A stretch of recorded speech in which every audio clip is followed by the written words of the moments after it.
Hey, welcome back to the channel. It's NH Sasquatch. It's December 28th, Saturday, late afternoon out here in lovely southern New Hampshire. Welcome back to the channel for the continuing saga of the TW XL build.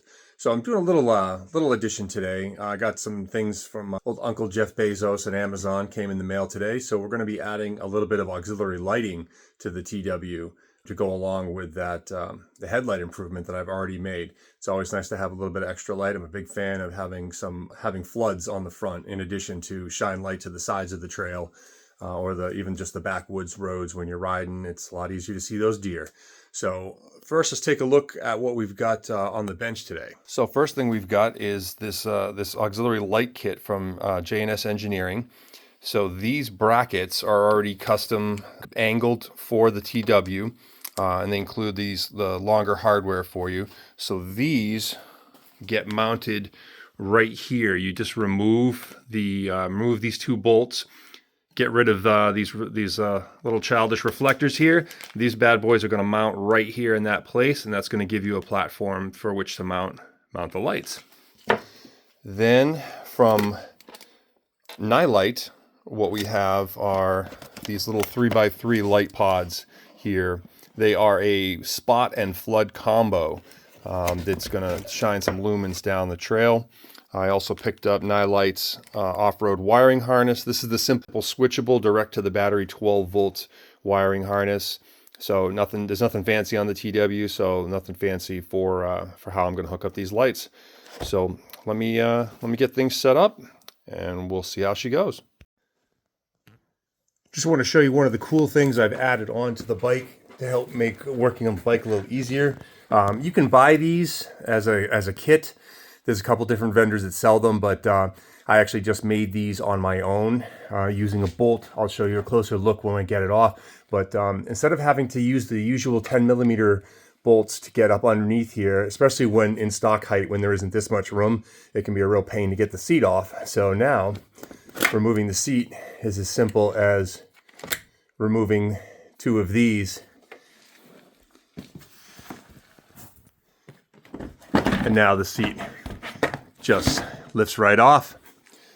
So I did this. I simply used a couple of 10mm bolts with two locking nuts. So it threads in, then you lock it with the additional lock nut right here.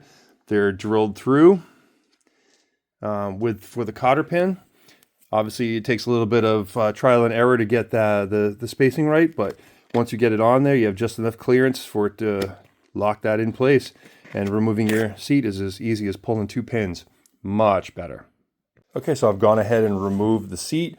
I've removed the two side covers and the gas tank, so that is going to allow me to get to the battery to hook up the 12-volt system, as well as neatly run the wires up underneath there so you don't have anything weird hanging out. And then all I need to do is my trusty T-handle 12mm. I'm going to remove these 4 bolts, and that's where I'll be able to mount the brackets for the lights. This is also a nice opportunity to get a good look at that Bradley Long Travel shock that I added in there, part of the suspension upgrade. So looks nice and pretty and new compared to everything else under here. All right, be right back. So here we have just a view of what it looks like as it's all kind of cleaned up underneath there and wired up. We've got it all positive and negatively wired. What I did is I used the old space here where the factory toolkit used to go behind this band to store the fuse and the relay and the extra wiring on there for the 10-foot harness, kind of tucked away nicely inside that cavity.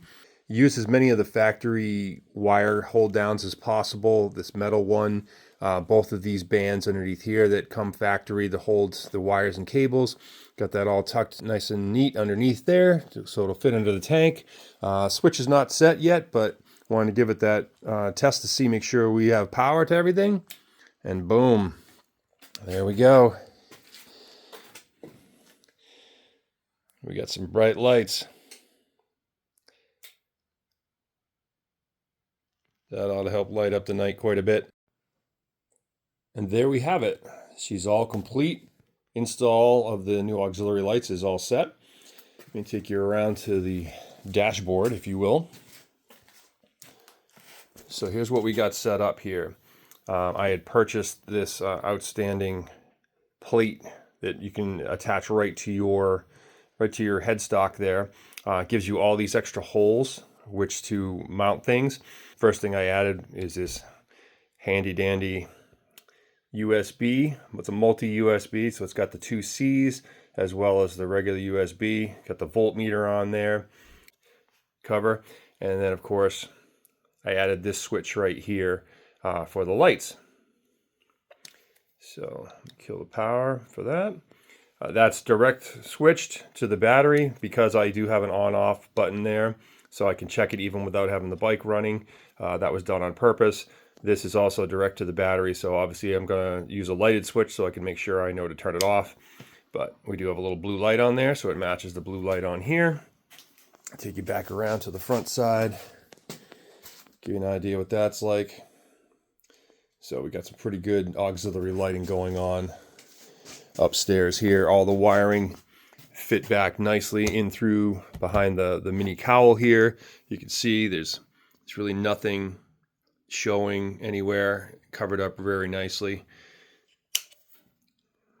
So there you have it. Thanks everybody for joining me for this little video on installing some auxiliary lighting on my TW200. I appreciate you stopping by. I hope you got something out of this. Till next time.